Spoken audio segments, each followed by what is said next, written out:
ఓం నమో వెంకటేశాయ. ఏడుకొండలవాడ వెంకటరమణ గోవింద గోవింద. శ్రీ శ్రీనివాస శ్రీ వెంకటేశ గోవింద గోవింద. కలియుగ ప్రత్యక్ష దైవం శ్రీనివాస పరబ్రహ్మ అనుగ్రహ విశేషంతో శ్రీమన్మహాభారతంలో ఆది పర్వంలో ఉన్నటువంటి విశేషాలు మనం యథాశక్తి తెలుసుకుంటున్నాం. అంతకు ముందుగా సంకల్పపూర్వకంగా ఆచార్యుల వారు మనందరి చేత కూడా పఠింపజేస్తారు. మనందరం కూడా సంకల్పాన్ని పఠించి స్వామి అనుగ్రహానికి పాత్రులమవుదాం. ఓం నమో వెంకటేశాయ. విఘ్నేశ్వర ధ్యానం విఘ్నేశ్వర ధ్యానం శుక్లాంబరధరం విష్ణుం శుక్లాంబరధరం విష్ణుం శశివర్ణం చతుర్భుజం శశివర్ణం చతుర్భుజం ప్రసన్నవదనం ధ్యాయేత్ ప్రసన్నవదనం ధ్యాయేత్ సర్వవిఘ్నోపశాంతయే సర్వవిఘ్నోపశాంతయే. శ్రీనివాస ధ్యానం శ్రీనివాస ధ్యానం నమస్తుభ్యం మహాదేవ నమస్తుభ్యం మహాదేవ. నారాయణ కృపానిధే నారాయణ కృపానిధే పాహి మాం ఫణిశైలేశ పాహి మాం ఫణిశైలేశ భక్తబంధో దయానిధే భక్తబంధో దయానిధే. మహాభారత శ్రవణ ఫలం మహాభారత శ్రవణ ఫలం ద్వైపాయనోష్ఠపుట నిస్సృతమప్రమేయం ద్వైపాయనోష్ఠపుట నిస్సృతమప్రమేయం పుణ్యం పవిత్రమథ పాపహరం శివం చ పుణ్యం పవిత్రమథ పాపహరం శివం చ. యో భారతం సమధిగచ్చతి వాచ్యమానం యో భారతం సమధిగచ్చతి వాచ్యమానం కింతస్య పుష్కరజలైరభిషేచనేన కింతస్య పుష్కరజలైరభిషేచనేన. అథ సంకల్పః అథ సంకల్పః శ్రీమదాదివరాహ క్షేత్రే శ్రీమదాదివరాహ క్షేత్రే విరాజమానస్య విరాజమానస్య దేవదేవోత్తమస్య దేవదేవోత్తమస్య జగద్రక్షణార్థం జగద్రక్షణార్థం అవతీర్ణస్య అవతీర్ణస్య శ్రీమదఖిలాండకోటి శ్రీమదఖిలాండకోటి బ్రహ్మాండనాయకస్య బ్రహ్మాండనాయకస్య శ్రీవేంకటేశ్వర స్వామినః శ్రీవేంకటేశ్వర స్వామినః అనుగ్రహ ప్రసాదేన అనుగ్రహ ప్రసాదేన సర్వేషాం భక్తజనానాం ఆధివ్యాధి నివృత్తి ద్వారా ఆయురారోగ్య ఐశ్వర్యాభివృద్ధ్యర్థం విశూచికా క్రిమిజనిత సమస్త దుష్ప్రభావ నివారణార్థం సర్వారిష్ట నివృత్తి ద్వారా సకల శ్రేయోభివృద్ధ్యర్థం ధర్మార్థ కామమోక్షాఖ్య చతుర్విధ పురుషార్థ ఫల పురుషార్థఫలసిద్ధ్యర్థం పురుషార్థఫలసిద్ధ్యర్థం వాంగ్మనఃకాయ వాంగ్మనఃకాయ ప్రవర్తిత అనేక జన్మాఘ నిబర్హణార్థం సమస్త పాపక్షయార్థం చ శ్రీమన్మహాభారతే ఆదిపర్వణి యథాశక్తి ప్రథమాధ్యాయాంతర్గత శ్లోకపారాయణం ఆచార్యముఖేన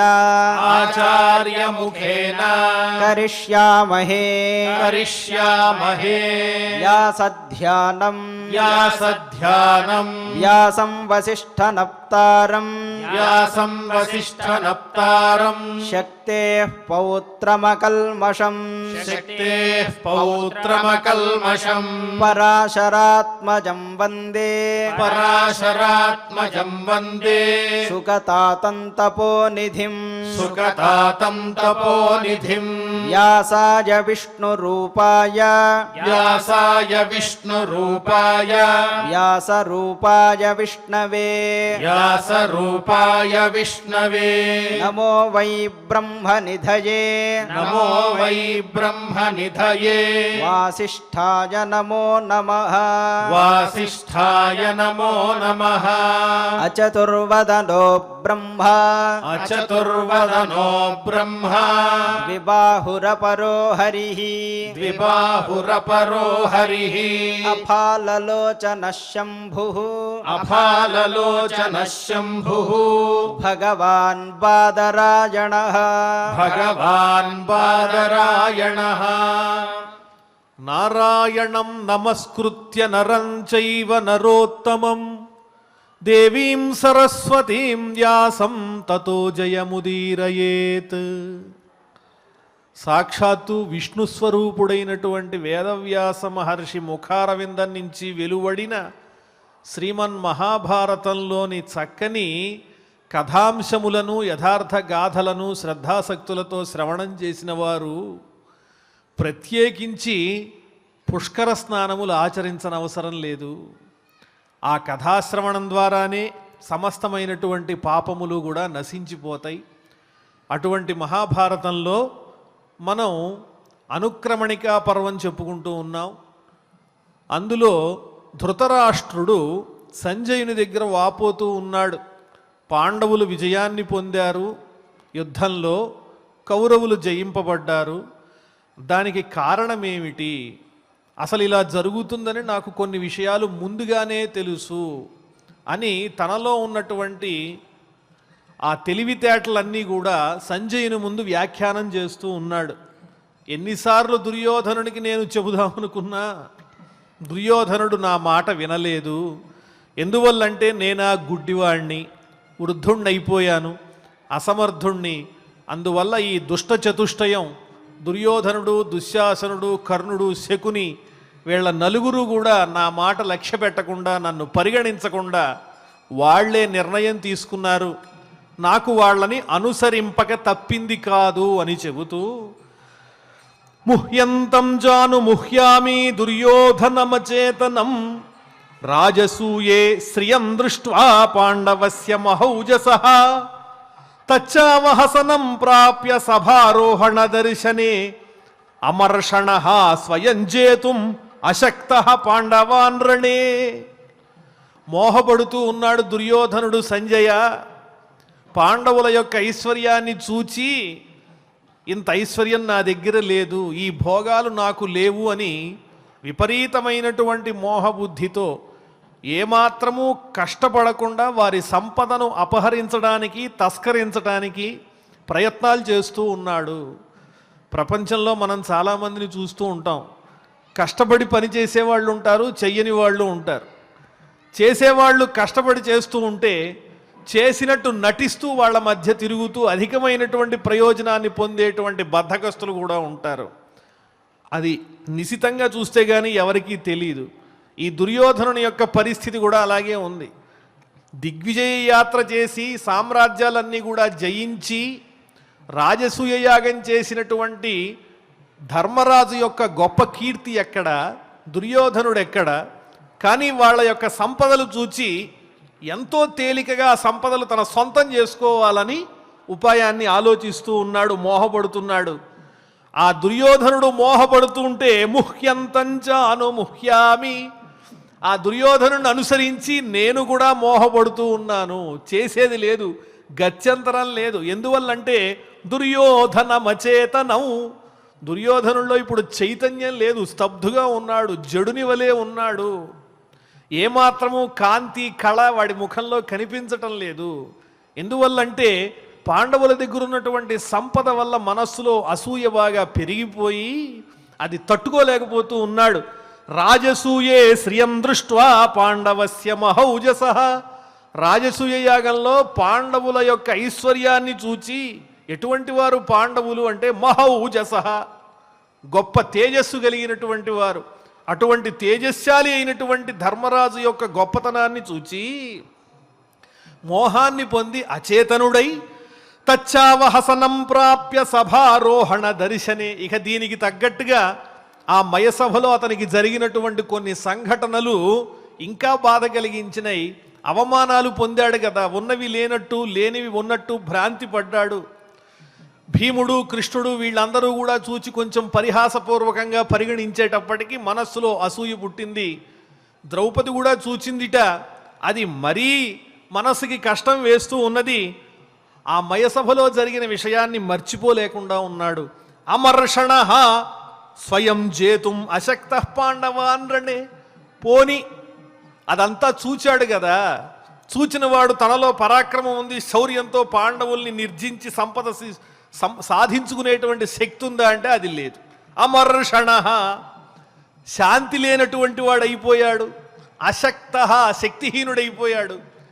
ఒకవేళ పాండవుల మీద యుద్ధం ప్రకటించి దుర్యోధనుడు యుద్ధానికి వస్తే నిండు సభలో శిశుపాలుడికి ఏ విధమైన సన్మానం జరిగిందో అదే జరుగుతుందని అతని మనసులో భయం కూడా ఉంది. శ్రీకృష్ణుడు పాండవులను అంటిపెట్టి ఉన్నంత వరకు పాండవులను ఎవరు ముట్టుకోలేరు అన్న విషయం దుర్యోధనుడికి తెలుసు. అందువల్లనే శిశుపాలుని శిరచ్ఛేదం ఎలా జరిగిందో అలాగే తనకు కూడా పరాభవం జరుగుతుందన్న భయంతో అశక్త జేతుం, వారిని జయించడానికి సరిపడా మానసిక ధైర్యము లేదు, శారీరక ధైర్యము లేదు. అదేవిధంగా అమర్షణ, శాంతి లేనివాడయ్యాడు. శాంతి ఎలా ఉంటుంది? శాంతి ఎటువంటి వాడికి ఉంటుందంటే ఒకరిని చూచి తాను మారకుండా ఉన్నవాడే శాంతిగా ఉంటాడు. ప్రపంచంలో సంపదలు ఉన్నవాళ్ళు ఉంటారు, అధికారాలు ఉన్నవాళ్ళు ఉంటారు, వైభవాలు ఉన్నటువంటి వారు ఉంటారు. వారి వారి కర్మవశాన్ని బట్టి వారు ఈ భూమి మీద జీవనాన్ని గడుపుతూ ఉంటారు. చేతనైతే ధర్మంగా ఆ సంపదని సాధించుకోవాలి, లేకపోతే మనకున్న దానితో తృప్తి పడుతూ 10 మందికి సహాయం చేయాలి. అది కాకుండా వాళ్ళ దగ్గర అది ఉంది, అది నాకు లభించలేదు, అయ్యో అది నేను ఎప్పుడు పొందుతానో, వాళ్ళకి తెలియకుండా తీసుకోవడం సాధ్యమేనా? ఏదైనా అధర్మ మార్గం చేసైనా సరే వాళ్ళకన్నా నేను గొప్ప అనిపించుకోవాలి అని ప్రయత్నిస్తూ ధనం కోసం అధికారం కోసం వక్ర మార్గాన్ని పట్టి పోయినట్లయితే సమాజం అంతా కూడా నాశనం అయిపోతుంది. ఇప్పుడు దుర్యోధను యొక్క పరిస్థితి అలాగే ఉంది. శాంతి లేదు. ఎదుటివారి యందు ఎక్కువ శ్రద్ధ పెట్టిన వాడికి ఆత్మశాంతి ఎక్కడుంటుంది? మన జీవిత లక్ష్యం ఏంటి, పరమార్థం ఏంటి, పరమాత్మ మనకి ఇచ్చినటువంటి లక్ష్యం ఏమిటి అనే దాన్ని చూస్తూ ఆ ధ్యేయంతో మన జీవితాన్ని ప్రశాంతంగా గడుపుకోవాలి తప్ప చూచిన ప్రతిదీ నా దగ్గర లేదు, నా దగ్గర లేదు, పోనీ ఏది దొరికితే తృప్తి చెందుతారు, ఇది దొరికితే తృప్తి ఉందని దానికి ఏమన్నా ఒక పరిధి అవధి ఏమన్నా ఉందా? కొంత సంపాదించిన తర్వాత దాని పైన ఉన్నటువంటిది కనిపిస్తుంది, అక్కడ దాకా వెళ్ళిన తర్వాత ఇంకొకటి కనిపిస్తుంది, ఇక దానికి అంతం లేదు. ఎంత గొప్పవాడైనా కూడా, దేశం మొత్తం అంతటికీ కూడా గర్వించదగిన ధనవంతుడైనా కూడా ప్రపంచానికి తగినంత ధనవంతుడి కావాలనుకుంటాడు. అంతే తప్ప దానికి అవధంటూ ఉండదు, తృప్తి అంటూ ఉండదు. అందువల్లనే శాంతి లేదు దుర్యోధనునికి.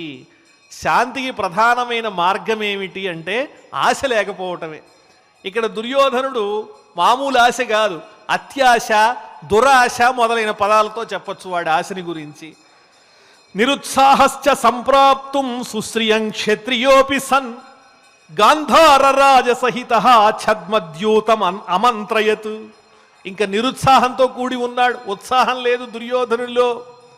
అయ్యో మన సోదరుడే ధర్మరాజు, నాకన్నా వయసులో ఒకంత పెద్దవాడు, అతన్ని ఆశ్రయించవచ్చు, ధర్మాలు తెలుసుకోవచ్చనే గుణం ఉందా అంటే అది లేదు. ధర్మరాజుకి ద్వేషబుద్ధి లేదు, కానీ ధర్మరాజును చూడంగానే దుర్యోధనులో ఒక స్పర్ధ, ఈర్ష్య తప్ప ధర్మాలు తెలిసినటువంటి పెద్దవాడు అన్నయ్య ఆయన అనుసరించి ఉండి ధర్మాన్ని ఆచరిద్దామనే భావన లేదు. అందువల్లే నిరుత్సాహం. సుశ్రియం క్షత్రియోపి సన్, క్షత్రియ వంశంలో పుట్టినప్పటికీ కూడా ధర్మ మార్గంలో మంచి సంపదను రాజ్యలక్ష్మిని పొందేటువంటి శక్తి దుర్యోధనుడి దగ్గర లేదు. సుశ్రియం సంప్రాప్తుం క్షత్రియోపి సన్, క్షత్రియుడైనప్పటికీ కూడా ఆ ధర్మ మార్గం తెలియక గాంధారరాజ సహిత, ఆ గాంధారరాజైనటువంటి ధృతరాష్ట్రుని యొక్క భావమరిది అయినటువంటి శకుని సహాయంతో ఛద్మద్యూతమమంత్రయతు, మాయాపూరితమైనటువంటి పాచికలాటని ప్రదర్శించడానికి ప్రయత్నిస్తూ ఉన్నాడు. ఆ పాచికలాటతో పాండవుల యొక్క సంపదలను రాజ్యాన్ని హరించడానికి ఎత్తువేస్తూ ఉన్నాడు. ఈ శ్లోకంలో సుశ్రియం అనేటువంటి పదానికి శోభాయుక్తమైనటువంటి రాజ్య సంపదతో కూడిన ధర్మరాజును సంప్రాప్తం పొందడానికి నిరుత్సాహ, ఉత్సాహం లేనివాడై అని కూడా అర్థం చెప్పుకోవచ్చు. ధర్మమూర్తి అయినటువంటి ధర్మరాజును అనుసరించడానికి శక్తి లేదు, ధార్మికంగా పరాక్రమంతో రాజ్య సంపదని పొందేటువంటి శక్తి కూడా లేదు. ఈ రెండు రకాలు లేకపోవటం వల్ల పరుల సొమ్ముకు ఆశపడి ఏ విధంగా దాన్ని సొంతం చేసుకోవాలని ఉపాయం చేస్తూ ఉన్నాడు. తత్ర యద్యథా జ్ఞాతం మయా సంజయ తృణు శ్రుత్వా తు మమ వాక్యాని బుద్ధియుక్తాని తత్వతః తతో జ్ఞాస్యసి మాం సౌతే ప్రజ్ఞాచక్షుషమిత్యుత. సంజయుడితో చెప్తున్నాడు ధృతరాష్ట్రుడు, వాళ్ళ నలుగురు కలిసి చేసినటువంటి ఉపాయాలు ఏమయ్యాయి, ఏం చేశారు, చివరికి పర్యవసానం ఎలా ఉందనే దాని మీద నా మనసులో ఒక అవగాహన ఉంది. యద్యథా అజ్ఞాతం, ఏ విషయం వాళ్ళ గురించి నాకు ఏ రకంగా తెలిసిందో అదంతా కూడా సంజయ నా చేత చెప్పబడుతున్నది, మయా నా చేత జ్ఞాతం తెలియబడింది, తృణు ఆ విషయాన్ని చెబుతున్నాను వినవయ్యా. శ్రుత్వాతు మమ వాక్యాని బుద్ధియుక్తాని తత్వతః, ఎంతో బుద్ధిశాలినై చెబుతున్నటువంటి నా మాటలు విన్న తర్వాత నీకు తెలుస్తుంది. ఏం తెలుస్తుందో తెలుసా సంజయ? మాం సౌతే ప్రజ్ఞాచక్షుషమిత్యుత, నాకు నిజానికి నేత్రాలు లేవు కానీ నాలో ఉన్నటువంటి బుద్ధి మాత్రమే నా నేత్రము, నాలో ఉన్న తెలివితేటలే నా నేత్రములై ప్రకాశిస్తున్నాయి. నా బుద్ధిశాలిత్వాన్ని గొప్పతనాన్ని నీకు తెలియజేస్తున్నాను. తతో జ్ఞాస్యసి, తర్వాత తెలుసుకోగలవు అంటున్నాడు. ఇది ఎంతో అవివేకమైనటువంటి మాట. ఎందువల్ల అంటే ఎంత గొప్పవాడైనా కూడా తన గురించి ఆత్మస్తుతి చేసుకోవటం అనేటువంటిది చాలా తప్పు. అదీ కాకుండా బిడ్డలు చెడుదారిలో పోతూ ఉంటే సరైన మార్గంలో పెట్టలేని వాడు వాళ్ళ సంగతి ఏమైందో నాకు తెలుసు, నా ప్రజ్ఞతో నేను చెబుతాను అని చెప్పి నాకు ప్రజ్ఞానేత్రం ఉందని తనకి తాను చెప్పుకుంటున్నాడు. నిజానికి ధృతరాష్ట్రునికి పరాక్రమం ఉంది కానీ శారీరకంగా బుద్ధిశక్తి లేదు. ఇది ఎందువల్ల చెప్పచ్చంటే ఈ రకంగా ఇహలోకము పరలోకము అని రెండు ఉన్నాయి కదా. ఇహలోకంలో సౌఖ్యాలు అనుభవించి పరలోకంలో సౌఖ్యాలు అనుభవించడానికి ఏ రకంగా అర్హత సంపాదించాలి, పరలోకంలో పరమాత్మ యొక్క అనుగ్రహాన్ని పొందడానికి ఏ రకమైన పనులు చేయాలనే విషయంలో ధృతరాష్ట్రుడు దెబ్బతిన్నాడు. అందువల్లనే ఇంకా నా ప్రజ్ఞ చూపిస్తా చూడు, నా మాటల్లో తేట తెల్లంగా నా జ్ఞానం ఏమిటో నీకు తెలుస్తుంది అని చెప్పి సంజయుడి దగ్గర ఈ జరిగిన విషయాలన్నీ కూడా వ్యాఖ్యానించడానికి ప్రయత్నం చేస్తూ ఉన్నాడు. ఇది ధృతరాష్ట్రునిలో ఉన్నటువంటి ఆత్మస్తుతి అనేటువంటి ఒక లోపం.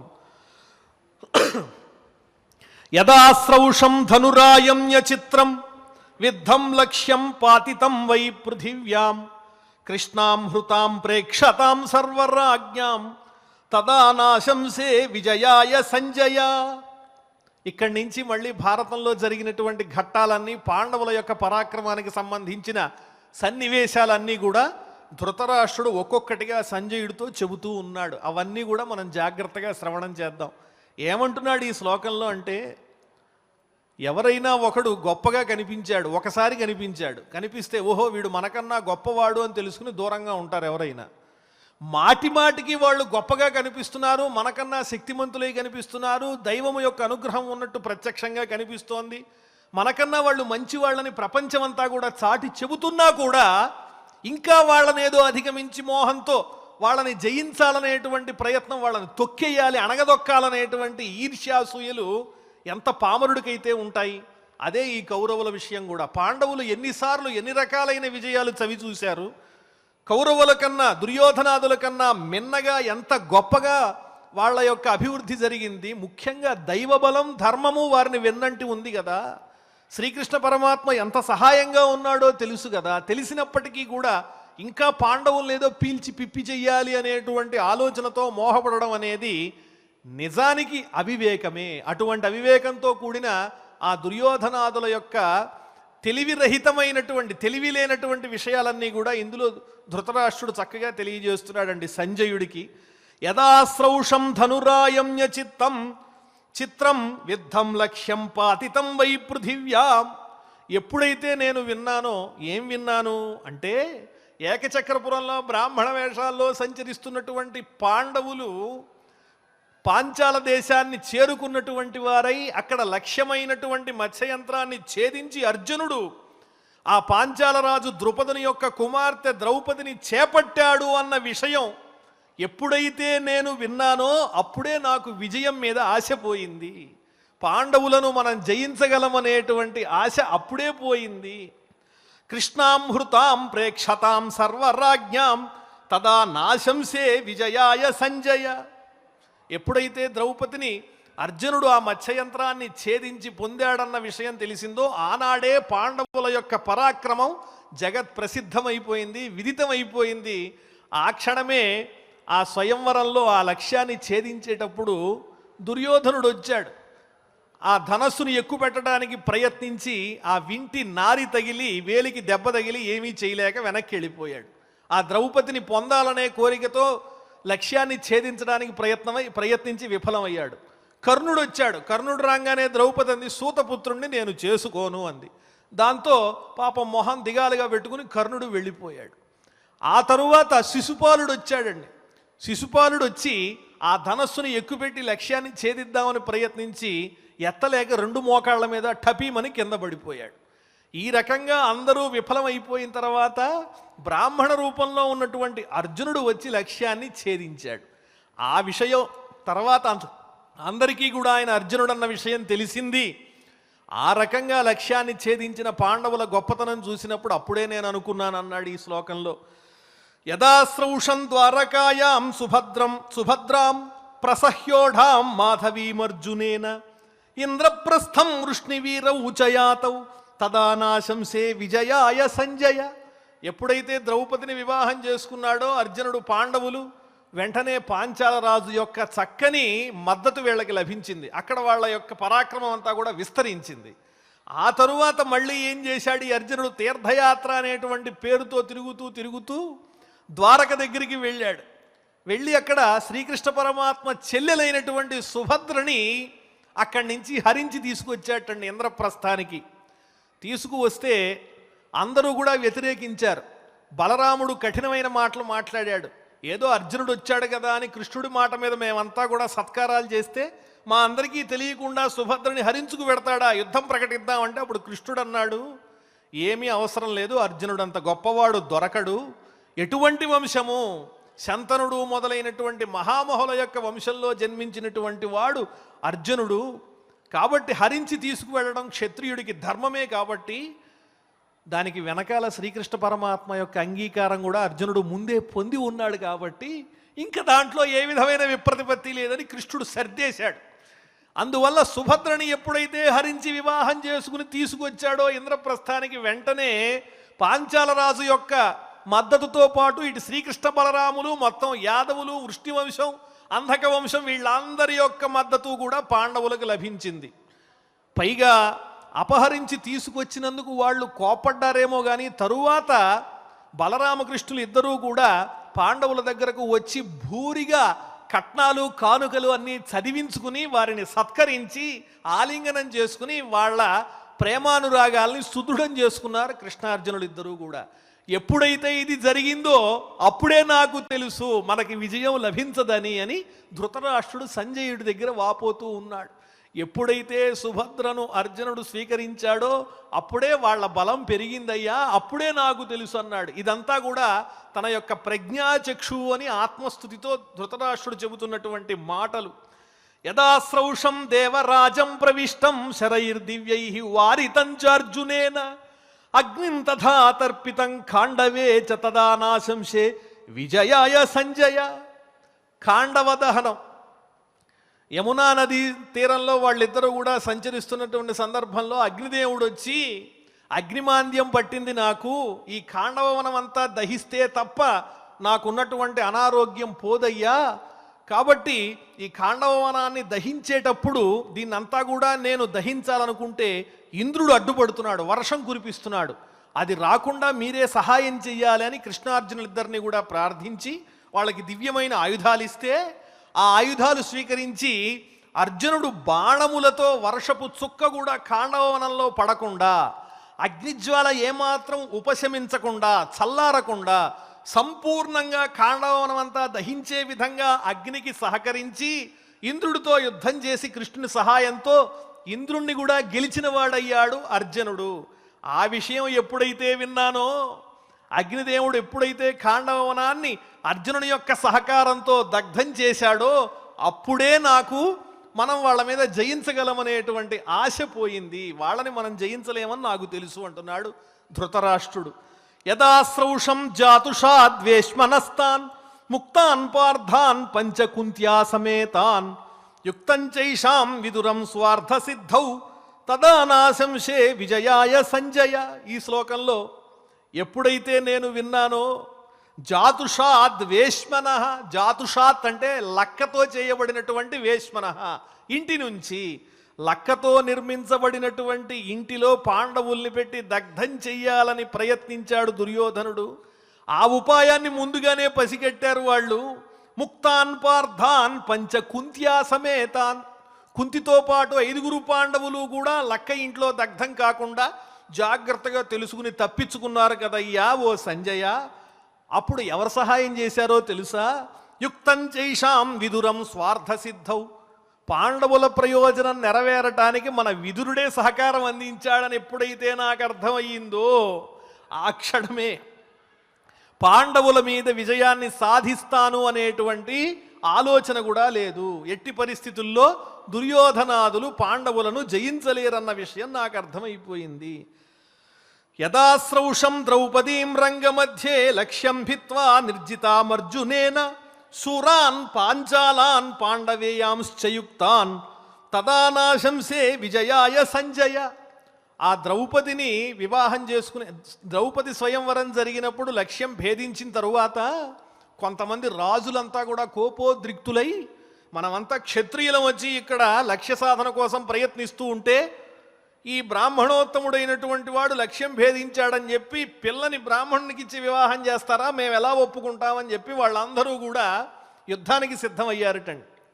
వెంటనే అక్కడ ఉన్నటువంటి పాండవులకు దన్నుగా ఉన్నటువంటి బ్రాహ్మణోత్తములు కూడా తమ అంగవస్త్రాలన్నీ తీసి వాటికి మరచెంబులు కట్టి మా వంతు సహాయం మేము కూడా చేస్తాము, ఎవరు వస్తారో రండి, మా వాళ్ళని ఎవరు జయిస్తారో చూస్తామని వాళ్ళు కూడా సిద్ధపడ్డారట. ఆ రకంగా ఉద్రిక్తమైనటువంటి వాతావరణంలో అక్కడ ఉన్నటువంటి వీరులందరినీ, కర్ణ మొదలైన మహావీరులైన రాజులందరినీ జయించి నిలిచినటువంటి వాడు అర్జునుడు. పాండవులందరూ కూడా ధీటుగా నిలిచారు, రాజులందరినీ కూడా జయించారు.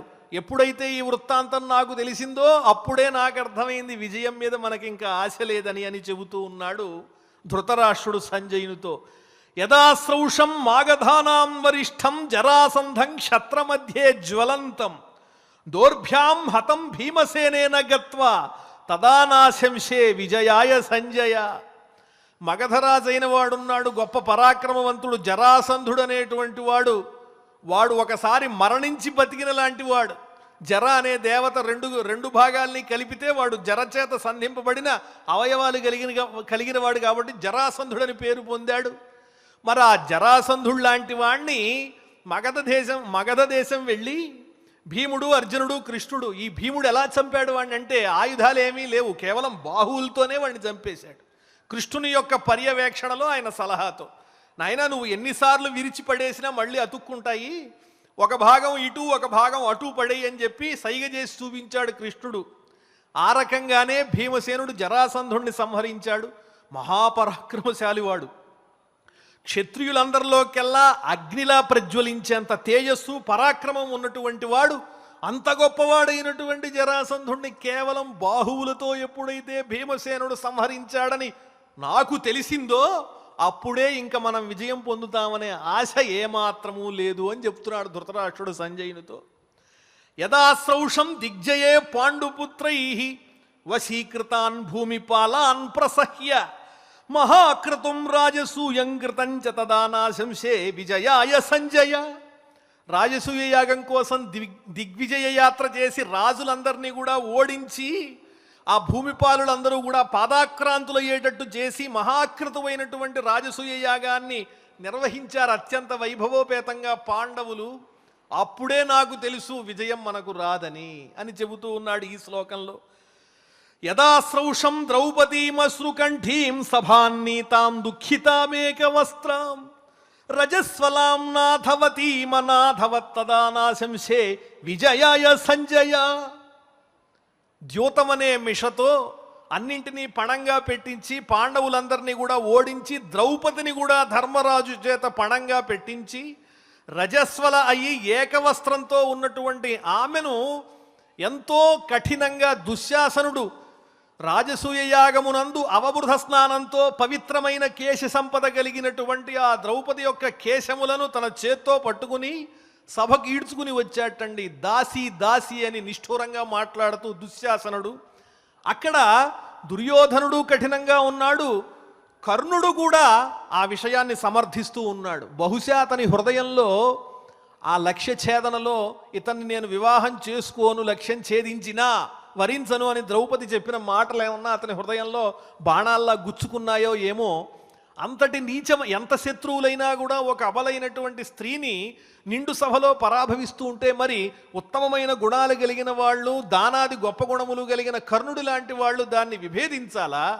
ఒక పక్క దుశ్శాసనుడు హేళన చేస్తూ ఉంటే అతనికి వంతపాడి ఇది సరైనదే, ఇది సరైనదే అని చెప్పి ఆ కౌరవ సభలో వికర్ణుడనేవాడు, కౌరవుల్లో వాడొచ్చి ఇది ధర్మం కాదు అంటే నీకేమి తెలుసు ధర్మాధర్మాలు, నీవు కూర్చో అని చాలా కఠినంగా మాట్లాడతాడండి కర్ణుడు.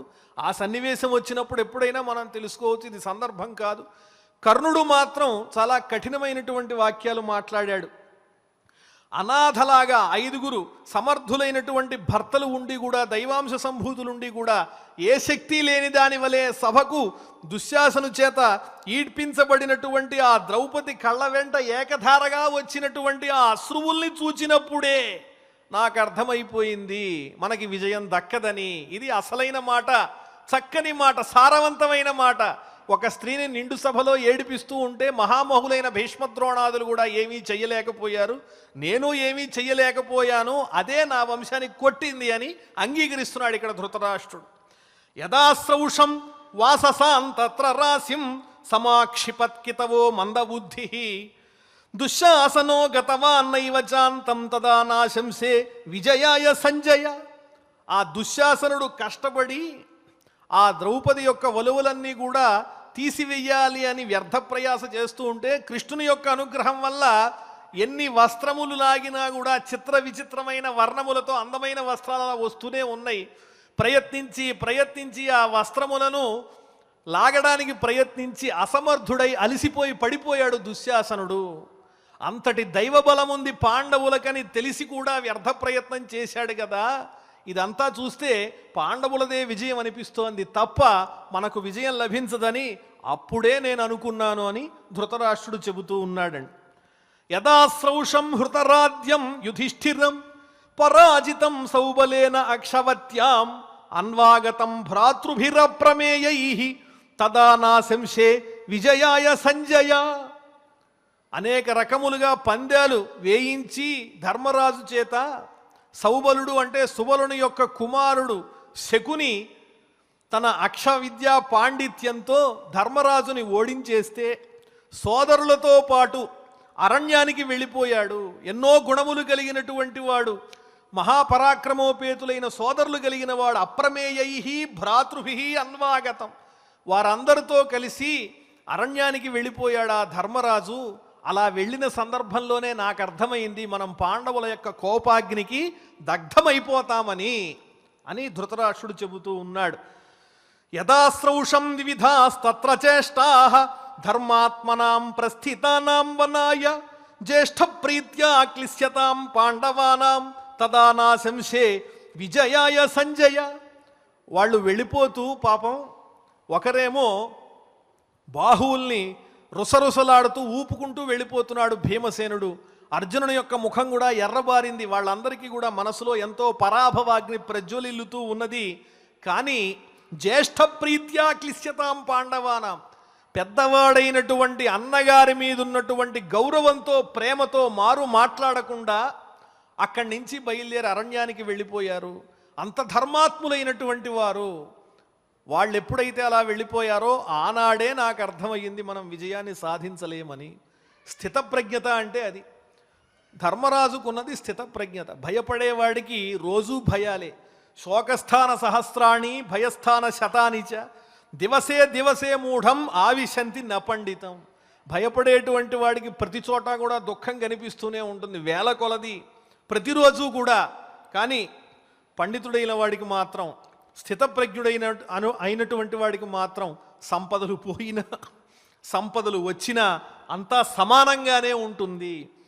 శారీరమానస మహాదారుణ దుఃఖముల చేసి తరిగి శరీరుల్ క్రూరతర బాధ పొందుదురు ఆరెంటిని చెరుతురు ఆర్యులు అమలిన బుద్ధిన్.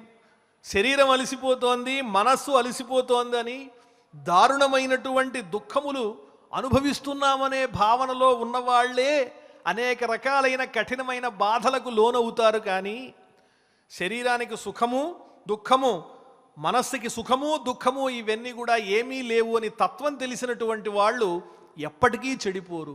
అంత గొప్ప స్థితప్రజ్ఞులే పాండవులు. పాండవుల్లో అగ్రుడైనటువంటి మొదటివాడు ధర్మరాజు. సోదరులకి మార్గదర్శకంగా నిలిచి వారిని నడిపించినటువంటి వాడు. వారు తప్పకుండా విజయాన్ని సాధిస్తారు. ఎందువల్లంటే ధర్మబద్ధులు కాబట్టి అనే విషయం ధృతరాష్ట్రునికి కూడా తెలుసు అనే విషయం ఈ వృత్తాంతాల ద్వారా మనకి తెలుస్తూ ఉంది. ఇంతవరకు ఈనాటి ప్రవచనాన్ని మనం పూర్తిగా వించుకున్నాం. ఇప్పుడు ఆచార్యుల వారు చక్కగా మనందరి చేత కూడా పారాయణ చేయిస్తారు. శ్లోకములన్నీ శ్రద్ధాసక్తులతో పారాయణ చేద్దాం. ఓం నమో వెంకటేశాయ. అథ శ్రీమన్మహాభారతే ఆదిపర్వణి ప్రథమోऽధ్యాయః ముహ్యంతం చానుముహ్యామి దుర్యోధనమచేతనం రాజసూయే శ్రియం దృష్ట్వా పాండవస్య మహౌజసః తచ్చావహసనం ప్రాప్య సభారోహణ దర్శనే అమర్షణస్వయంజేతుం అశక్తః పాండవాన్ రణే నిరుత్సాహశ్చ సంప్రాప్తుం సుశ్రియం క్షత్రియోపి సన్ గాంధారరాజసహితః ఛద్మద్యూతమమంత్రయత్ తత్ర యద్యథా జ్ఞాతం మయా సంజయ తచ్ఛృణు శ్రుత్వా తు మమ వాక్యాని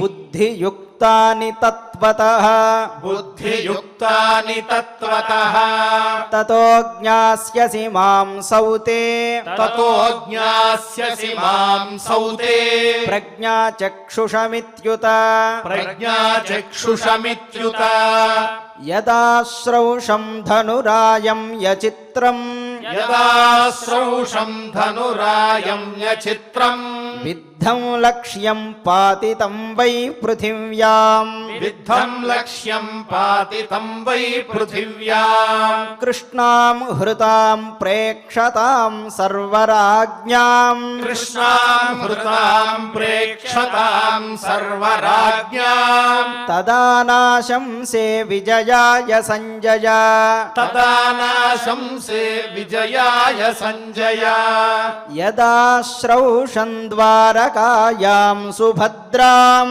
యదా శ్రౌషం ద్వారకాయాం సుభద్రాం ప్రసహ్యోఢాం మాధవీమర్జునేన ప్రసహ్యోఢాం మాధవీమర్జునేన ఇంద్రప్రస్థం వృష్ణివీరౌ చ జాతౌ ఇంద్రప్రస్థం వృష్ణివీరౌ చ యాతౌ తదా నాశంసే విజయాయ సంజయ తదా నాశంసే విజయాయ సంజయ యదా శ్రౌషం దేవరాజం ప్రవిష్టం యదా శ్రౌషం దేవరాజం ప్రవిష్టం శరైర్దివ్యైర్వారితం చార్జునేన శరైర్దివ్యైర్వారితం చార్జునేన అగ్నిం తథా తర్పితం ఖాండవే చ అగ్నిం తథా తర్పితం ఖాండవే చ తదా నాశంసే విజయాయ సంజయ తదా నాశంసే విజయాయ సంజయ యదా శ్రౌషం జాతుషాద్వేష్మనస్తాన్ యదా శ్రౌషం జాతుషాద్వేష్మనస్తాన్ ముక్తాన్ పార్థాన్ పంచకుంత్యా సమేతాన్ ముక్తాన్ పార్థాన్ పంచకుంత్యా సమేతాన్ యుక్తం చైషాం విదురం స్వార్థసిద్ధౌ యుక్తం చైషాం విదురం స్వార్థసిద్ధౌ తదా నాశంసే విజయాయ సంజయ తదా నాశంసే విజయాయ సంజయ యదా శ్రౌషం ద్రౌపదీం రంగమధ్యే యదా శ్రౌషం ద్రౌపదీం రంగమధ్యే లక్ష్యం భిత్వా నిర్జితామర్జునేన లక్ష్యం భిత్వా నిర్జితామర్జునేన శూరాన్ పాంచాలాన్ పాండవేయాంశ్చ యుక్తాన్ శూరాన్ పాంచాలాన్ పాండవేయాంశ్చ యుక్తాన్ తదా నాశంసే విజయాయ సంజయ తదా నాశంసే విజయాయ సంజయ యదా శ్రౌషం మాగధానాం వరిష్టం యదా శ్రౌషం మాగధానాం వరిష్టం జరాసంధం క్షత్రమధ్యే జ్వలంతం జరాసంధం క్షత్రమధ్యే జ్వలంతం దోర్భ్యాం హతం భీమసేనేన గత్వా దోర్భ్యాం హతం భీమసేనేన గత్వా తదా నాశంసే విజయాయ సంజయ తదా నాశంసే విజయాయ సంజయ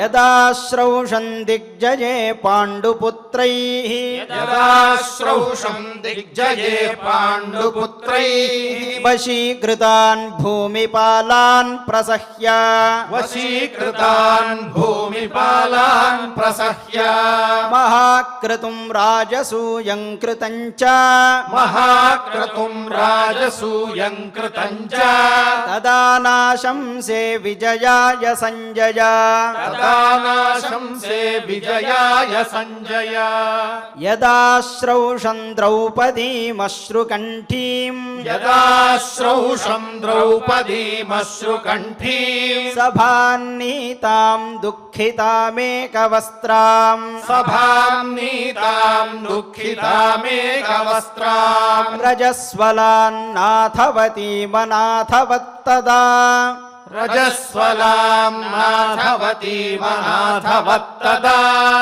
తదా నాశంసే విజయాయ సంజయ తదా నాశంసే విజయాయ సంజయ యదా శ్రౌషం వాససాం తత్ర రాశిం యదా శ్రౌషం వాససాం తత్ర రాశిం సమాక్షిపత్కితవో మందబుద్ధిః సమాక్షిపత్కితవో మందబుద్ధిః దుశ్శాసనో గతవాన్నైవ చాంతం దుశ్శాసనో గతవాన్నైవ చాంతం తదా నాశంసే విజయాయ సంజయ తదా నాశంసే విజయాయ సంజయ యదా శ్రౌషం హృతరాజ్యం యుధిష్ఠిరం యదా శ్రౌషం హృతరాజ్యం యుధిష్ఠిరం పరాజితం సౌబలేనాక్షవత్యాం పరాజితం సౌబలేనాక్షవత్యాం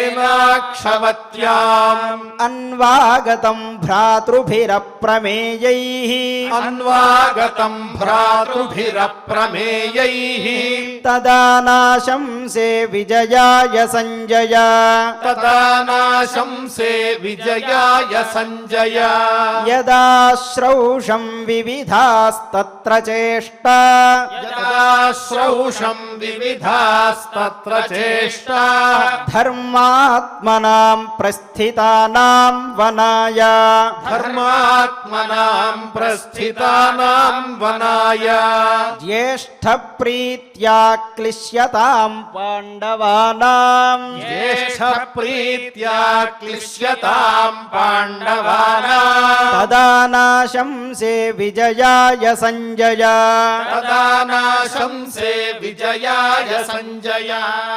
ఎంతో అద్భుతమైనటువంటి చక్కని వృత్తంలో ఉన్న శ్లోకాలు ఆచార్యుల వారు అందంగా మన చేత పారాయణ చేయించారు. ఇప్పుడు భారతంలో ఉన్నటువంటి క్లిష్టమైన శ్లోకాలు యక్ష ప్రశ్నల్లో ఉన్న విశేషాలు ఆచార్యుల వారు వర్ణించి చెప్తారు. శ్రద్ధాసక్తులతో విని పరమాత్మని అనుగ్రహానికి పాత్రులమవుదాం.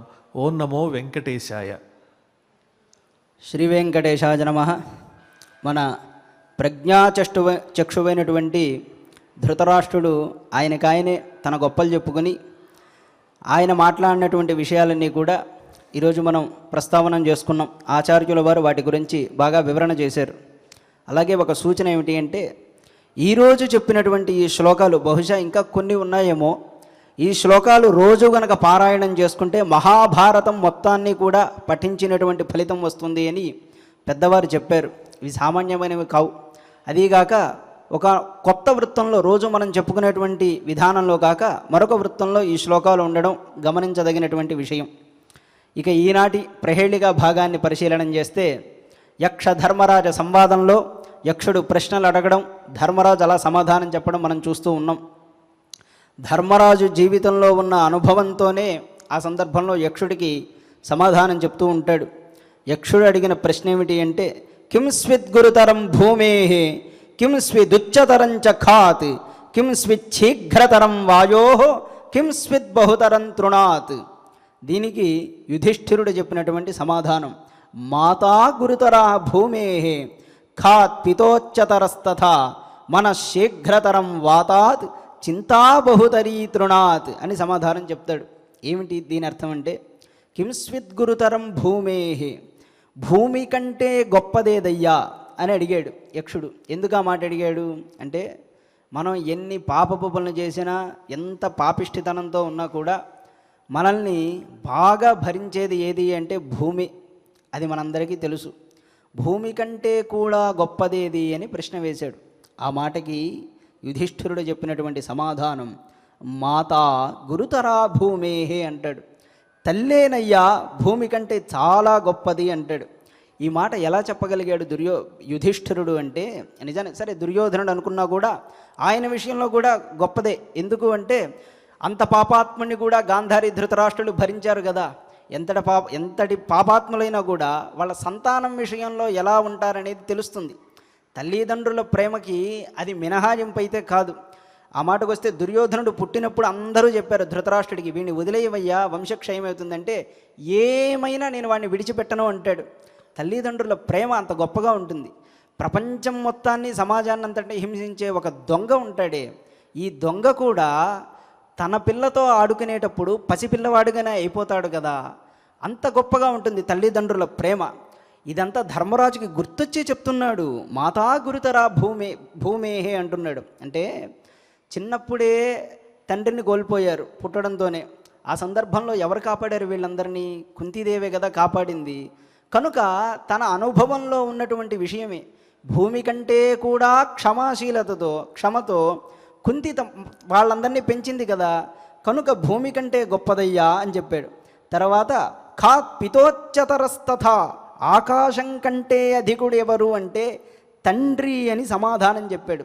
ఎందుకు చెప్పాడు తెలుసా? ఇది కూడా ఆయన జీవితంలోనే చూడొచ్చు. పాండురాజు చచ్చిపోయి స్వర్గంలో ఉండి నా కొడుకు రాజసూయం చేస్తే చూడాలనుందయ్యా, రాజుల్లో గొప్పవాడైతే చూడాలుంది అని స్వర్గం నుండి చెప్పి పంపిస్తాడు కదా నారదుడి చేత. తల్లిదండ్రులు ఏ లోకంలో ఉన్నా కొడుకుల ఉన్నతిని కోరుకుంటారనడంలో మనకు ఆశ్చర్యం ఏమీ కనపడదు. తల్లిదండ్రుల గురించి మనకి పురాణాల్లోనే ప్రస్తావన వస్తుంది కదా. గణపతి పార్వతీ పరమేశ్వరులకి ప్రదక్షిణం చేసి సమస్త తీర్థాల్లో ఉన్న స్నానం చేసిన పుణ్యమంతా పొందినట్టు మనకి పురాణ గాథ కూడా తెలుస్తుంది. అదొక్కటేనా, ఇంకా అనేకమైనటువంటి విషయాలు ఉన్నాయి. భూప్రదక్షిణ షట్కేన కాశీయాత్రాడితేన అంటూ కొన్ని శ్లోకాలు వస్తాయి. భూమికి అంటే సమస్త తీర్థాలతో ఉన్నటువంటి భూమికి ప్రదక్షిణ చేసినటువంటి పుణ్యం, కాశీయాత్రాదులు చేసిన పుణ్యం, సేతుస్నానాదులు చేసిన పుణ్యం తల్లిదండ్రులకి సేవ చేసుకుంటే వస్తుందని కూడా పెద్దవాళ్ళు చెప్పారు. అంతేగాక భూమి కంటే తల్లి గొప్పది, ఆకాశం కంటే తండ్రి గొప్పవాడని చెప్పడంలో ఇంకో ఆంతర్యం కూడా ఉంది. వేదం భూమిని ఆకాశాన్ని తల్లిదండ్రులతో పోల్చింది. ఇదంజా వా పృథివీ సత్యమస్తు పితర్మాతర్యదిహోపబ్రువేవాం అనేటువంటి మంత్రంలో ఈ ద్యావా పృథువులు తల్లిదండ్రులయ్యా అని చెప్పారు. ఎందుకలా చెప్పారో తెలుసా? తండ్రి సంపాదించి తీసుకొచ్చి తల్లికి ఇస్తాడు. తల్లి ఏం చేస్తుంది? సంతానాన్ని అంతటికి పంచి సంతానాన్ని పోషిస్తుంది. అలాగే ఆకాశం అనేటువంటి తండ్రి వర్షజలాలన్నిటినీ సంపాదించి భూమి అనే తల్లికిస్తే భూమి బిడ్డలమైన మనందరికీ కూడా సస్యం రూపంలో పంచుతుంది కదా. కనుక భూమి తల్లి, ఆకాశం తండ్రి అని చెప్పారు. భూమి కంటే కూడా గొప్పది తల్లి, ఆకాశం కంటే గొప్పవాడు తండ్రి అని చెప్పారు. కనుక తల్లిదండ్రుల్ని సేవ చేసుకోవడం గొప్పదయ్యా అని ఈ ప్రశ్నకి జవాబుగా ధర్మరాజు చెప్పాడు. తర్వాత మరొక 2 ప్రశ్నలు.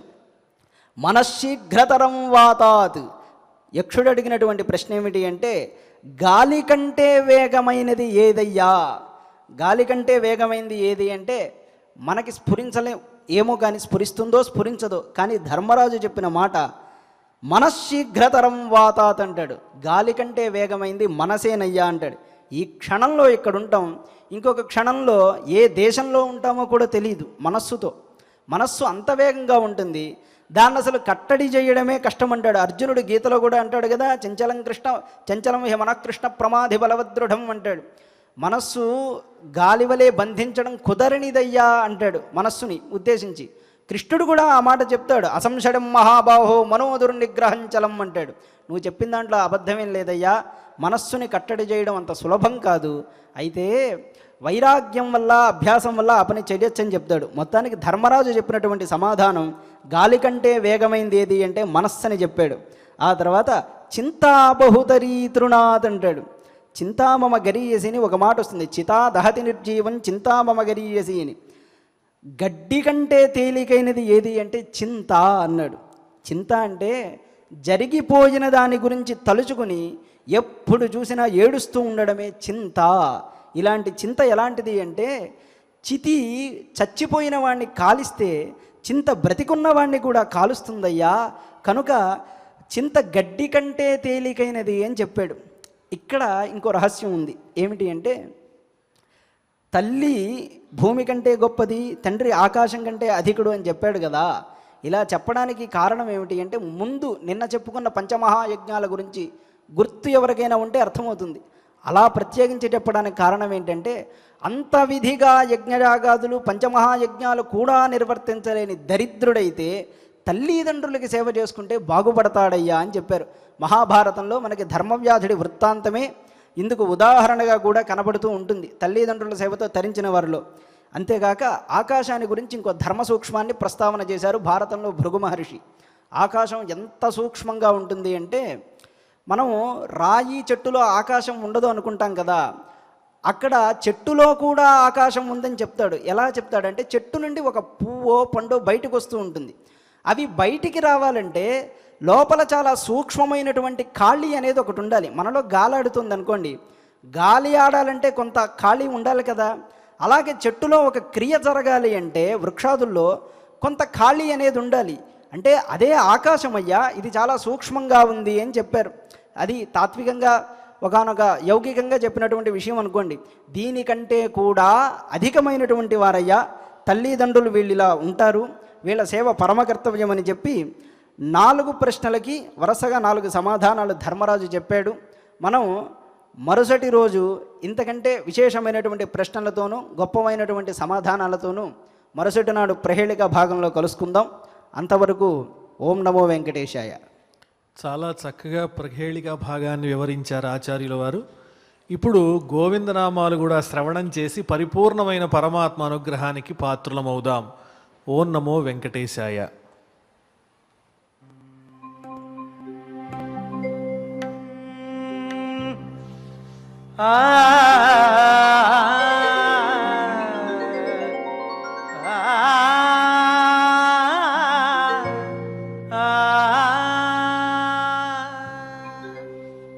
శ్రీ శ్రీనివాస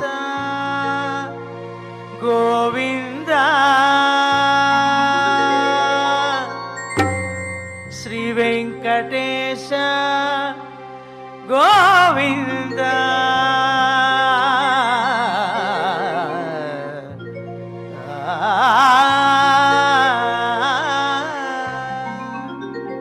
శ్రీ శ్రీనివాస గోవింద శ్రీ వెంకటేశ గోవింద భక్తవత్సల గోవింద భాగవత ప్రియ గోవింద నిత్య నిర్మల గోవింద నీలమేఘ శ్యామ గోవింద పురాణ పురుష గోవింద పుండరీకాక్ష గోవింద నందనందన గోవింద నవనీత చోర గోవింద పశుపాలక శ్రీ గోవింద పాప విమోచన గోవింద దుష్ట సంహార గోవింద దురిత నివారణ గోవింద శిష్ట పరిపాలక గోవింద కష్ట నివారణ గోవింద హరి గోవింద హరి గోవింద గోకుల నందన గోవింద గోవింద హరి గోవింద గోకుల నందన గోవింద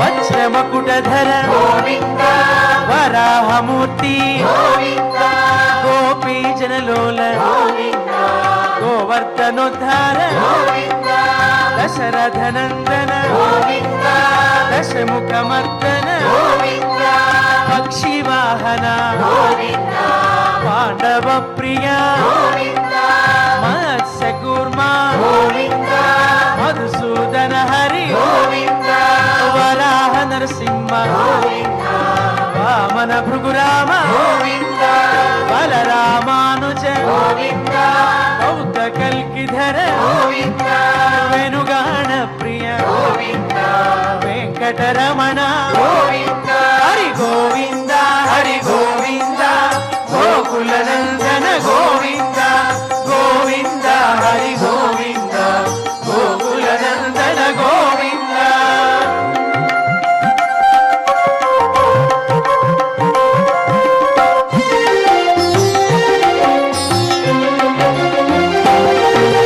సీతానాయక గోవింద శ్రిత పరిపాలక గోవింద దరిద్ర జన పోషక గోవింద ధర్మ సంస్థాపక గోవింద అనాథ రక్షక గోవింద ఆపద్బాంధవ గోవింద శరణాగత వత్సల గోవింద కరుణా సాగర గోవింద కమల దళాక్ష గోవింద కామిత ఫలద గోవింద పాప వినాశక గోవింద పాహి మురారే గోవింద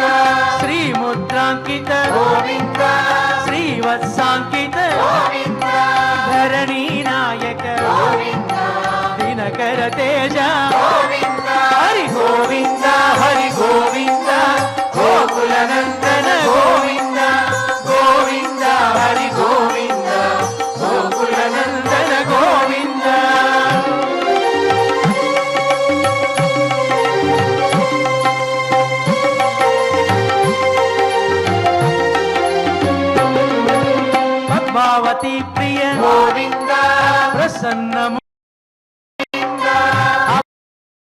గోవింద అక్షయ వరద గోవింద శంఖ చక్రధర గోవింద సార్క్య గదాధర గోవింద విరజాతి దస్త గోవింద విరోధి మర్దన గోవింద సాలగ్రామధర గోవింద సహస్రనామ గోవింద లక్ష్మీ వల్లభ గోవింద లక్ష్మణాగ్రజ గోవింద కస్తూరి తిలక గోవింద కాంచనాంబరధర గోవింద గరుడ వాహన గోవింద గజరాజ రక్షక గోవింద హరి గోవింద హరి గోవింద గోకుల నందన గోవింద గోవింద హరి గోవింద గోకుల నందన గోవింద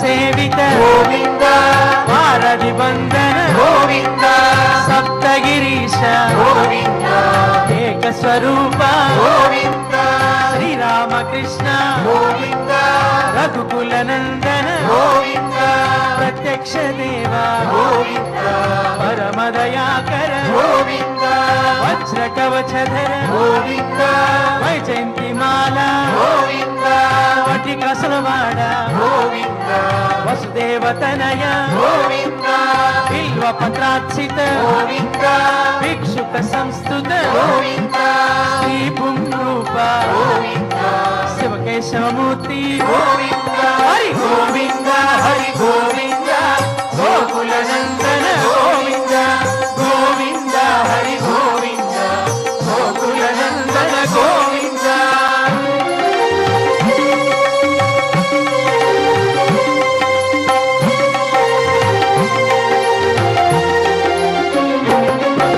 బ్రహ్మాండ రూప గోవింద భక్త రక్షక గోవింద నిత్య కళ్యాణ గోవింద వీరజనాభ గోవింద అతి రామ ప్రియ గోవింద హరి సర్వోత్తమ గోవింద జనార్దన మూర్తి గోవింద జగత్ సాక్షి రూప గోవింద అభిషేక ప్రియ గోవింద ఆపన్ నివారణ గోవింద రత్న కిరీట గోవింద రామానుజనుత గోవింద స్వయం ప్రకాశ గోవింద ఆశ్రిత పక్ష గోవింద నిత్య శుభప్రద గోవింద నిఖిల లోకేశ గోవింద హరి గోవింద హరి గోవింద గోకుల నందన గోవింద గోవింద హరి గోవింద గోకుల నందన గోవింద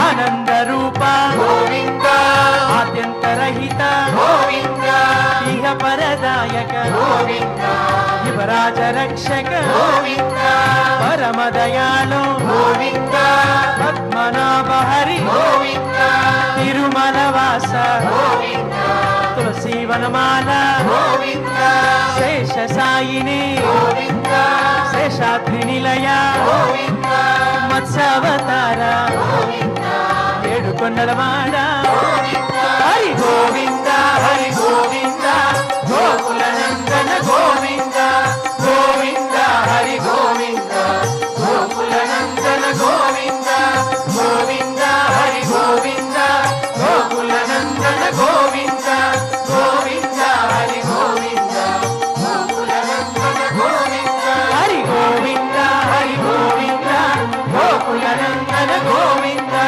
గోవింద హరి గోవింద గోకుల నందన గోవింద గోకుల నందన గోవింద గోకుల నందన గోవింద గోవింద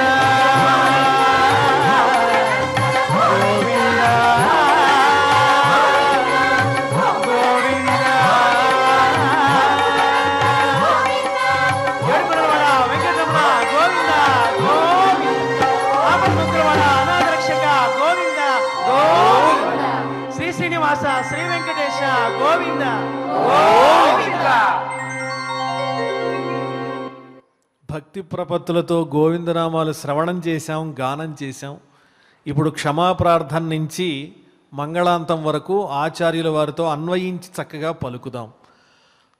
అథ క్షమా ప్రార్థనా యదక్షరపదభ్రష్టం మాత్రాహీనం చ యద్భవేత్ తత్సర్వం క్షమ్యతాం దేవ నారాయణ నమోస్తుతే.